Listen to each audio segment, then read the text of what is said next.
విక్రమార్కుడులో కట్టప్ప నువ్వే చెప్పావు. కట్టప్ప నేనే చెప్పాను. ఓకే. విక్రమార్కుడులో వాడు ఆ విలన్ ఉన్నాడు కదా, బీహారీ విలన్. అవును. వాళ్ళు రారురా, వాళ్ళ ఒంట్లో ప్రవహించేది నెత్తురు కాదురా బాబూజీ.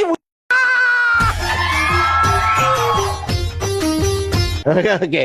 అది ప్రదీప్ రావత్ కి పైసల్ కోసం అమ్ముడు పోయే బైమాన్ గాళ్ళు మనకెందుకురా భయ్ అని వాడికి.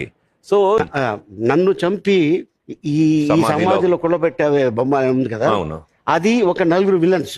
రఘువరన్ చెప్తే అలా ఉంటుంది.